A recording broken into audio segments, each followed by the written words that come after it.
Confident group chairman ಆತ್ಮಹತ್ಯೆ. ಇದು ಬೆಂಗಳೂರೇ ಬೆಚ್ಚಿ ಬೀಳುವಂತಹ ವಿಚಾರ. ಕೋಟ್ಯಾಧಿಪತಿ ಕಾನ್ಫಿಡೆಂಟ್ ಗ್ರೂಪ್ ಚೇರ್ಮನ್ ಆತ್ಮಹತ್ಯೆಯನ್ನ ಮಾಡಿಕೊಂಡಿದ್ದಾರೆ. ಪದೇ ಪದೇ ಐಟಿ ದಾಳಿಗೆ ಹೆದರಿ ಸಿಜೆ ರಾಯ್ ಆತ್ಮಹತ್ಯೆ.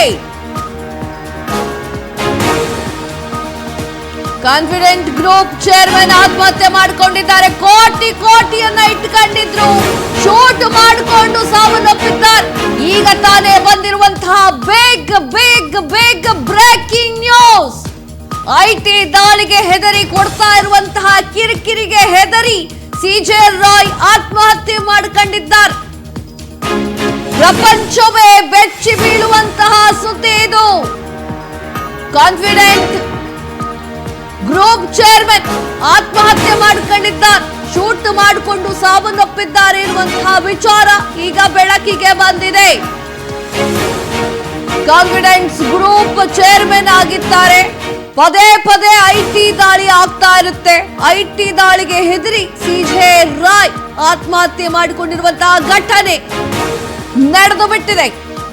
ಯಾವ ರೀತಿ ಅಂತಂದ್ರೆ ಅವರಿಗೆ ದುಡ್ಡಿನ ಕೊರತೆಯೇ ಇತ್ತಿಲ್ಲ ರೀ. ಕೋಟಿ ವ್ಯವಹಾರಗಳನ್ನ ಮಾಡ್ತಾ ಇದ್ರು, ಕೋಟಿ ರೂಪಾಯಿ ಸಂಪಾದನೆಯನ್ನ ಮಾಡ್ತಾ ಇದ್ರು. ಚೆನ್ನಾಗಿರುವಂತಹ ಫ್ಯಾಮಿಲಿ ಇತ್ತು, ಚೆನ್ನಾಗಿರುವಂತಹ ಒಂದೊಳ್ಳೆ ಸ್ಥಾನದಲ್ಲಿದ್ರು ಅವರು. ಆದ್ರೂ ಕೂಡ ಆತ್ಮಹತ್ಯೆ ಮಾಡಿಕೊಂಡಿದ್ದಾರೆ. ಕಾನ್ಫಿಡೆಂಟ್ ಗ್ರೂಪ್ ಚೇರ್ಮನ್ ಆಗಿರ್ತಾರೆ. ಚೇರ್ಮನ್ ಆದ್ರೂ ಕೂಡ ಶೂಟ್ ಮಾಡಿಕೊಂಡು ಸಿಜೆ ರಾಯ್ ಸುಸೈಡ್ ಮಾಡಿಕೊಂಡಿದ್ದಾರೆ. ಇದು ಜಗತ್ತೇ ಬೆಚ್ಚಿ ಬೀಳುವಂತಹ ಸತ್ಯದ ಕತೆ. ಕಾನ್ಫಿಡೆನ್ಸ್ ಗ್ರೂಪ್ ಈಗ ನೋಡ್ತಾ ಇದ್ದೀರಾ, ಸ್ಕ್ರೀನ್ ಮೇಲೆ ನೋಡ್ತಾ ಇದ್ದೀರಾ ಅವರನ್ನ. ಎಷ್ಟು ಚೆನ್ನಾಗಿರುವಂತಹ ಕಾರು, ಹೈಫೈ ಲೈಫು, ಕೈಗೊಂದಾಳು ಕಾಲ್ಗೊಂದಾಳು. ಏನ್ ಹೇಳಿದ್ರು ಕೇಳೋಕೆ ಒಂದಿಷ್ಟು ಜನ ಮನುಷ್ಯರು, ಅವ್ರಿಗೋಸ್ಕರನೇ ಕೆಲಸ ಮಾಡುವಂತಹ ಸಾಕಷ್ಟು ಜನ, ಸಾವಿರಾರು ಜನ ಕಾರ್ಮಿಕರು ಎಲ್ಲರನ್ನೂ ಇಟ್ಟುಕೊಂಡು ದೇಶದಲ್ಲಿ ಅವರಿಗೆ ಒಂದೊಳ್ಳೆ ಮರ್ಯಾದೆ ಕೂಡ ಇತ್ತು. ಅವರು ಅಂತಂದ್ರೆ ಸಿಜೆ ರಾಯ್ ಅಂತ ಅಂದ್ರೆ ಒಂದು ಗತ್ತು ಇತ್ತು. ಆದರೂ ಕೂಡ ಅವರು ಸಾವನ್ನಪ್ಪಿದ್ದಾರೆ. ಅದು ಕೂಡ ಆತ್ಮಹತ್ಯೆ ಮಾಡಿಕೊಳ್ಳುವಂತಹ ವಿಚಾರ ಮಾಡಿದ್ದಾರೆ. ಎಸ್, ಇದರ ಬಗ್ಗೆ ಕಂಪ್ಲೀಟ್ ಆಗಿ ಮಾಹಿತಿಯನ್ನ ನೀಡಲಿಕ್ಕೆ ನಿಸರ್ಗ ನಮ್ಮ ದೂರವಾಣಿ ಸಂಪರ್ಕದಲ್ಲಿ ಇದ್ದಾರೆ, ಪ್ರತಿನಿಧಿ. ಎಸ್ ನಿಸರ್ಗ, ಏನಾಯ್ತು ಈ ಒಂದು ಚೇರ್ಮನ್ಗೆ? ಏನಾಯ್ತು? ಕಾನ್ಫಿಡೆಂಟ್ ಗ್ರೂಪ್ ಚೇರ್ಮನ್ ಆತ್ಮಹತ್ಯೆ ಮಾಡ್ಕೊಂಡಿದ್ದಾರೆ, ಶೂಟ್ಔಟ್ ಮಾಡ್ಕೊಂಡಿದ್ದಾರೆ, ಐಟಿ ದಾಳಿಗೆ ಹೆದರಿ ಆತ್ಮಹತ್ಯೆಯನ್ನ ಮಾಡ್ಕೊಂಡಿದ್ದಾರೆ ಎನ್ನುವಂತಹ ವಿಚಾರ ಗೊತ್ತಾಗ್ತಾ ಇದೆ. ಏನಾಯ್ತು? ಎಸ್ ಕಾವ್ಯ, ಇಂದು ಬೆಂಗಳೂರೇ ಒಂದು ಬೆಚ್ಚಿ ಬೀಳುವಂತಹ ಒಂದು ಸಾವು ಅಂತ ಹೇಳಿದ್ರೆ ನಿಜಕ್ಕೂ ತಪ್ಪಾಗುವುದಿಲ್ಲ. ಯಾಕಂತ ಹೇಳಿದ್ರೆ ಉದ್ಯಮ ಲೋಕದಲ್ಲಿ ತನ್ನದೇ ಆದಂತಹ ಛಾಪನ್ನ ಮೂಡಿಸಿರುವಂತಹ ಸಿಜೆ ರಾಯ್ ಅವರು ಆತ್ಮಹತ್ಯೆ ಮಾಡ್ಕೊಂಡಿರೋದು. ಪದೇ ಅವರ ಒಂದು ಮನೆ ಮೇಲೆ, ಅವರ ಒಂದು ಕಂಪನಿಯ ಮೇಲೆ ಏನು ಐಟಿ ರೈಡ್ ಆಗ್ತಾ ಇತ್ತು, ಇದಕ್ಕೆ ಭಯ ಪಟ್ಟು, ಇದಕ್ಕೆ ಒಂದು ಅಂಜಿ ಆತ ಸಾವನ್ನಾಗಿರುವಂಥದ್ದು. ಅವರ ಮನೆಯಲ್ಲಿ ಇದ್ದಂತಹ ಗನ್ ಅನ್ನ ಯೂಸ್ ಮಾಡಿಕೊಂಡು ಆತ ಆತ್ಮಹತ್ಯೆ ಆಗಿರುವಂತದ್ದು. ತೆರಿಗೆ ಅಲ್ಲಿ ವಂಚನೆ ಆರೋಪ ಇದರ ಮೇಲೆ ಮತ್ತೆ ಬರ್ತಾ ಇತ್ತು. ಇವರ ಮೇಲೆ ಮತ್ತೆ ತೆರಿಗೆ ವಂಚನೆ ಆರೋಪ ಬರ್ತಾ ಇದ್ರಿಂದ ಅವರು ಅದಕ್ಕೆ ಎದರಿ, ಅದಕ್ಕೆ ಹಂಚಿ ಇವತ್ತು ಅವರು ಆತ್ಮಹತ್ಯೆ ಮಾಡಿಕೊಂಡಿರುವಂತದ್ದು ಘಟನೆ ನಡೆದಿದೆ. ಇನ್ನು ಅವ್ರ ಮನೆ ಅಂದ್ರೆ ಗನ್ನಿನಿಂದ ಆತ್ಮಹತ್ಯೆ ಮಾಡ್ಕೊಂಡಿದ್ದಾದ್ರೂ ಏನಕ್ಕೆ ಅನ್ನುವಂಥದ್ದನ್ನ ಇನ್ನೂ ಸರಿಯಾದ ಮಾಹಿತಿ ನಮಗೆ ಸಿಕ್ಕಿಲ್ಲ. ಕಾನ್ಫಿಡೆಂಟ್ ಗ್ರೂಪ್ ನ ಮುಖ್ಯಸ್ಥರು ಈ ಒಂದು ಕಾರ್ಯಕ್ಕೆ, ಈ ಒಂದು ಕೃತ್ಯಕ್ಕೆ ಅವರು ಮುಂದಾಗ್ತಾರೆ ಅನ್ನುವಂಥದ್ದ ನೋಡೋದಾದ್ರೆ ಯಾಕೆ ಮಾಡ್ಕೊಂಡು ಅಂತದ್ದೇನಾಗಿದೆ? ಯಾಕಂತ ಹೇಳಿದ್ರೆ ಹಣಕ್ಕೆ ಐಶ್ವರ್ಯಕ್ಕೆ ಯಾವುದಕ್ಕೂ ಕೊರತೆ ಇಲ್ಲದಂತೆ ಬಾಳಿ ಬದುಕಿದಂತಹ ಆತರ ಅವರ ಜೀವನದಲ್ಲಿ ಯಾಕೆ ಈ ಒಂದು ಆತ್ಮಹತ್ಯೆ ಅನ್ನುವಂತಹ ಡಿಸಿಷನ್ ಅನ್ನ ಆತ ತಗೊಂಡಿದ್ದಾದ್ರೂ ಯಾಕೆ ಅನ್ನುವಂಥದ್ದು ಎಲ್ಲರಿಗೂ ಕಾಡ್ತಿರುವಂತಹ ಪ್ರಶ್ನೆ ಕಾವ್ಯ. ಇದು ಬೆಂಗಳೂರಿನ ರಿಚ್ಮಂಡ್ ಸರ್ಕಲ್ ಬಳಿ ಇರುವಂತಹ ಲ್ಯಾಂಡ್ ಫೋರ್ಡ್ ರಸ್ತೆಯಲ್ಲಿ ಈ ಒಂದು ಘಟನೆ ನಡೆದಿರುವಂತದ್ದು. ಸದ್ಯಕ್ಕೆ ಇದನ್ನ ಹೆಚ್ಚಿನಾಗಿ ತಿಳ್ಕೊಳ್ಳುವಂತಹ ಪ್ರಯತ್ನವನ್ನ ಕೂಡ ನಾವು ಮಾಡ್ತಾ ಇದ್ದೀವಿ ಕಾವ್ಯ. ಎಸ್, ಖ್ಯಾತ ಉದ್ಯಮಿ ಆಗಿರ್ತಾರೆ, ಕೈಗೊಂದು ಕಾಳ್ಗೊಂದು ಅಂತ ಹೇಳಿ ಜನಗಳನ್ನ ಮೇಂಟೈನ್ ಮಾಡ್ತಾ ಇರ್ತಾರೆ. ಐಟಿ ದಾಳಿಗೆ ಹೆದರುವಂತ ಅವಶ್ಯಕತೆ ಏನಿತ್ತು? ಕೋಟಿ ಕೊಳಿತಾ ಇದೆ ಅಲ್ರಿ ಅವ್ರ ಹತ್ರ. ಐಟಿ ದಾಳಿಗೆ ಹೆದರ್ತಾರ ಅಂತ ಪ್ರಶ್ನೆ. ಇನ್ನೇನಾದ್ರೂ ಒಳಗೆ ಬೇರೆ ತರದ್ದೇನಾದ್ರು ನಡೀತಾ ಇದೆಯಾ? ಅವರು ಮಾನಸಿಕವಾಗಿ ಏನಾದ್ರು ಹೆದರಿದ್ರಾ? ಏನ್ ಕತೆ? ಹೌದು ಕಾವ್ಯ, ಯಾಕಂತ ಹೇಳಿದ್ರೆ ಇಷ್ಟೊಂದು ಅಂತಸ್ತು ಐಶ್ವರ್ಯ ಇರುವಂತಹ ವ್ಯಕ್ತಿ ಕೇವಲ ಐಟಿ ರೈಡಿಗೆ ಎದುರುತ್ತಾರಾ ಅನ್ನುವಂಥದ್ದು ಎಲ್ಲರಿಗೂ ಕೂಡ ಅನುಮಾನವಾಗಿ ಕಾಣ್ಬರ್ತಾ ಇರುವಂತದ್ದು. ಇನ್ನು ಸದ್ಯದಲ್ಲಿ ಇದ್ರ ಬಗ್ಗೆ ಹೆಚ್ಚಿನ ಮಾಹಿತಿ ಇನ್ನು ನಮ್ಗೆ ಸಿಕ್ಕಿಲ್ಲ. ಯಾಕಂತ ಹೇಳಿದ್ರೆ ಆತ್ಮಹತ್ಯೆ ಹಿಂದೆ ಬೇರೆ ಏನಾದ್ರೂ ಇದೆಯಾ, ಬೇರೆ ಯಾರಾದ್ರೂ ಕೈವಾಡ ಇದೆಯಾ, ಅಥವಾ ಅವ್ರಿಗೆ ಮಾನಸಿಕವಾಗಿ ಅವ್ರು ಏನಾದ್ರೂ ಕುಗ್ಗಿದ್ದಾದ್ರೂ ಯಾವ ಕಾರಣಕ್ಕೆ ಆತ ಆತ್ಮಹತ್ಯೆಯನ್ನ ಮಾಡ್ಕೊಳ್ಳುವಂತಹ ರೀತಿಗೆ ಆತ ಕುಗ್ಗಿದ್ದ ಅನ್ನುವಂತಹ ಮಾಹಿತಿ ಇನ್ನೂ ಸರಿಯಾಗಿ ಸಿಕ್ಕಿಲ್ಲ. ಇನ್ನು ಇದ್ರ ಬಗ್ಗೆ ಹೆಚ್ಚಿನ ತನಿಖೆಯನ್ನ ಕೂಡ ಪೊಲೀಸರು ನಡೆಸೋದಕ್ಕೆ ಮುಂದಾಗ್ತಾ ಇದ್ದಾರೆ. ಕಾವ್ಯ, ತಮ್ಮೆಲ್ಲ ಮಾಹಿತಿಗಾಗಿ ಧನ್ಯವಾದಗಳು. ಎಸ್, ವಿಚಾರ ಏನು ಅಂತಂದ್ರೆ ಅವರು ಯಾವ ಒಂದು ಜಾಗದಲ್ಲಿ ಆತ್ಮಹತ್ಯೆ ಮಾಡ್ಕೊಂಡಿದ್ದಾರೆ ಅಂದ್ರೆ ಬೆಂಗಳೂರಿನ ಆನೆಪಾಳ್ಯದಲ್ಲಿರುವಂತಹ ತಮ್ಮ ಕಚೇರಿಯಲ್ಲಿ ರಾಯ್ ಅವರು ಸೂಸೈಡ್ ಮಾಡ್ಕೊಂಡಿರುವಂತಹ ಘಟನೆ. ಸದ್ಯ ಸ್ಥಳಕ್ಕೆ ಅಶೋಕನಗರದ ಠಾಣಾ ಪೊಲೀಸರು ದೌಡಾಯಿಸಿ ಪರಿಶೀಲನೆಯನ್ನ ನಡೆಸಿದ್ದಾರೆ. ಎಸ್, ಇತ್ತೀಚೆಗೆ ಅವರ ಮೇಲೆ ತೆರಿಗೆ ವಿಚಾರಕ್ಕೆ ಸಂಬಂಧಪಟ್ಟಂತೆ IT ಅವರು ಹೋಗಿ ದಾಳಿಯನ್ನ ಮಾಡಿದ್ರು ಅನ್ನುವಂತಹ ವಿಚಾರ ಬಂದಿದೆ. ಮಾನಸಿಕವಾಗಿ ಆ ರೀತಿಯ ಒಂದು ವಿಚಾರಕ್ಕೆ ಖಿನ್ನತೆಗೆ ಒಳಗಾಗಿದ್ರ ಎನ್ನುವಂತಹ ಪ್ರಶ್ನೆ ಕೂಡ ಮೂಡ್ತಾ ಇದೆ. ಆ ಗರ್ಭ ಶ್ರೀಮಂತರಲ್ಲೂ ಕೂಡ ಅವರು ಒಬ್ರು. ಇವತ್ತು ಕೂಡ IT ರೈಡ್ ಆಗಿದೆ. ಇದೆಲ್ಲದಕ್ಕೂ ಕೂಡ ಅವರು ಸ್ವಲ್ಪ ವಿಚಲಿತರಾದ್ರ ಎನ್ನುವಂತಹ ಪ್ರಶ್ನೆಯೂ ಕೂಡ ಮೂಡ್ತಾ ಇದೆ. ಆ ಗರ್ಭ ಶ್ರೀಮಂತರಾಗಿದ್ದಂತಹ ಅವರಿಗೆ IT ದಾಳಿ ಹೆದರಿಕೆಯನ್ನ ಹುಟ್ಟಿಸಿದೆ ಅಂತಂದ್ರೆ ಏನಾಗ್ತಾ ಇದೆ, ಎಲ್ಲಿಂದ ಅವರ ಆದಾಯ ಮೂಲಗಳು ಅನ್ನುವಂತಹ ಪ್ರಶ್ನೆ ಈಗ ಮೂಡ್ತಾ ಇರುವಂತದ್ದು. ಎಲ್ಲದಕ್ಕೂ ಹೆದರ್ಕೊಂಡು ಕಾನ್ಫಿಡೆಂಟ್ ಗ್ರೂಪ್ ನಲ್ಲಿ ಚೇರ್ಮನ್ ಆಗಿರುವಂತಹ ರಾಯ್ ಅವರು ಆತ್ಮಹತ್ಯೆ ಮಾಡಿಕೊಂಡಿರುವಂತಹ ಘಟನೆ. CJ ರಾಯ್ ಆತ್ಮಹತ್ಯೆಗೆ ಅವರ ಕುಟುಂಬಸ್ಥರು ಆಕ್ರಂದನ ಮುಗಿಲು ಮುಡ್ತಾ ಇದೆ. ಯಾವ ಕಾರಣಕ್ಕೆ ಅವರು ಆತ್ಮಹತ್ಯೆ ಮಾಡ್ಕೊಂಡ್ರು ಅನ್ನೋದನ್ನ ಇನ್ನು ಮುಂದಿನ ದಿನಗಳಲ್ಲಿ ಕಾದ್ ನೋಡ್ಬೇಕಾಗಿದೆ. ಇನ್ನು ಪೊಲೀಸರು ಕೂಡ ಸರಿಯಾದ ರೀತಿಯಲ್ಲಿ ತನಿಖೆಯನ್ನ ಮಾಡ್ತಾ ಇದ್ದಾರೆ. ಸೋಷಿಯಲ್ ಮೀಡಿಯಾದಲ್ಲಿ ಭಾರಿ ಆಕ್ಟಿವ್ ಆಗಿರ್ತಾ ಇದ್ದಂತಹ ಖ್ಯಾತ ಉದ್ಯಮಿ ಹಾಗೂ CJ ರಾಯ್ ಅವರು ಈಗ ಆತ್ಮಹತ್ಯೆಗೆ ಶರಣಾಗಿರುವಂತಹ ವಿಚಾರ ಸಾಕಷ್ಟು ಜನರಿಗೆ ಗಾಬರಿಯನ್ನ ತರಿಸಿದೆ. ಗನ್ನಿಂದ ತಲೆಗೆ ಶೂಟ್ ಮಾಡಿಕೊಂಡಿದ್ದಾರೆ. ಅವ್ರ ಹತ್ರ ಗನ್ ಇರುತ್ತೆ, ಅವರು ಒಂದಿಷ್ಟು ಜನರಿಂದ ರಕ್ಷಣೆಯನ್ನ ಪಡೆದುಕೊಳ್ಳಬೇಕು ಅಂತ ಹೇಳಿ ಅವರು ಗನ್ನನ್ನು ಯೂಸ್ ಮಾಡೋದು ಕಾಮನ್ ಆಗಿರುತ್ತೆ. ಆ ಗನ್ನಿಂದ ಹೊಡ್ಕೊಂಡು ಸಾವನ್ನಪ್ಪಿರುವಂತಹ ಘಟನೆ ನಡೆದಿದೆ. ಅವರು ಸೋಷಿಯಲ್ ಮೀಡಿಯಾದಲ್ಲಿ ಸಾಕಷ್ಟು ಕಾಣಿಸ್ಕೊಳ್ತಾ ಇದ್ರು. ಇನ್ನು IT ದಾಳಿಗೆ ಹೆದರಿದ್ದಾರೆ ಎನ್ನುವಂಥದ್ದು ಮೇಲ್ನೋಟಕ್ಕೆ ಕಂಡು ಬಂದಿದ್ದು. ಸುಮಾರು ಸಲ ಅವರಿಗೆ IT ದಾಳಿ ಆಗಿತ್ತು ಅನ್ನುವಂಥದ್ದು ಗೊತ್ತಾಗ್ತಾ ಇದೆ.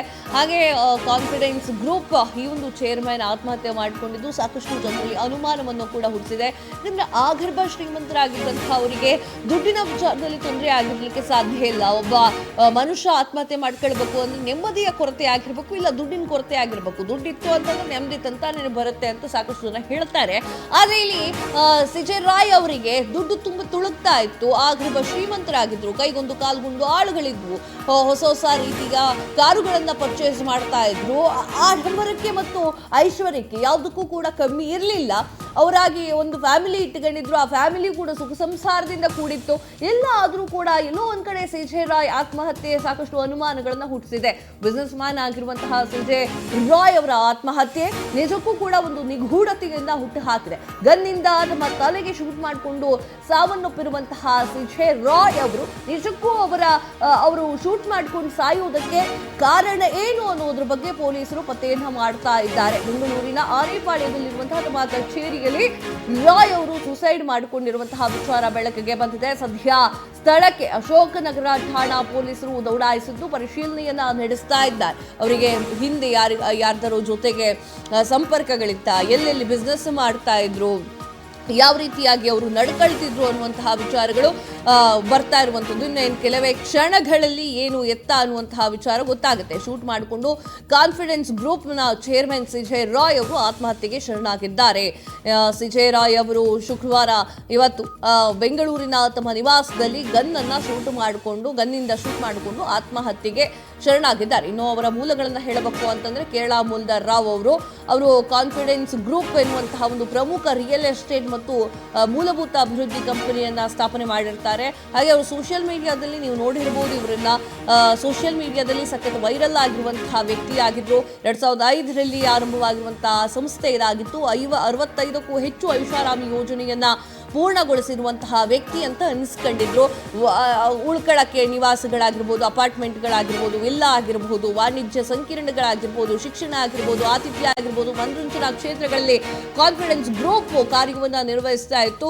ಆ ರೀತಿಯಾಗಿ ಚೆನ್ನಾಗಿ ಹೋಗ್ತಾ ಇದ್ದಂತಹ ಒಂದು ಕಂಪನಿಯನ್ನು ಕೂಡ ಅವರು ಉಳಿಸ್ಕೊಳ್ಳಕ್ಕೆ ಇಷ್ಟಪಟ್ಟಿಲ್ವಾ? IT ರೈಡಿಗೆ ಆತ್ಮಹತ್ಯೆ ಮಾಡ್ಕೊಂಡ್ಬಿಟ್ರ ಎನ್ನುವಂತಹ ಪ್ರಶ್ನೆ ಈಗ ಮೂಡ್ತಾ ಇದೆ. ದೇಶ ವಿದೇಶದೆಲ್ಲೆಡೆ ಅವರು ಪ್ರಖ್ಯಾತಿ ಹೊಂದಿರುವಂತದ್ದು. ಆತ್ಮಹತ್ಯೆಗೆ ಶರಣಾಗಿರುವಂತಹ ಘಟನೆ ನಿಜಕ್ಕೂ ಕೂಡ ಬೆಚ್ಚಿ ಬೀಳಿಸ್ತಾರೆ. ಬೆಂಗಳೂರಿನ ರಿಚ್ಮಂಡ್ ಸರ್ಕಲ್ನ ಬಳಿ ಲ್ಯಾಂಡ್ ಫರ್ ಈ ಒಂದು ರಸ್ತೆಯಲ್ಲಿ ಈ ಒಂದು ಘಟನೆ ನಡೆದಿದೆ. ಗಂಭೀರವಾಗಿ ಅವರು ಗಾಯಗೊಂಡಿದ್ದಾರೆ ಅಂತ ಹೇಳಿ ತಿಳಿದು ಬಂದಿತ್ತು. ತದಾದ ನಂತರ ಅವರು ಆತ್ಮಹತ್ಯೆಗೆ ಶರಣಾಗಿದ್ದಾರೆ ಎನ್ನುವಂಥದ್ದು ತಿಳಿದು ಬಂದಿರುವಂತಹ ಮಾಹಿತಿ.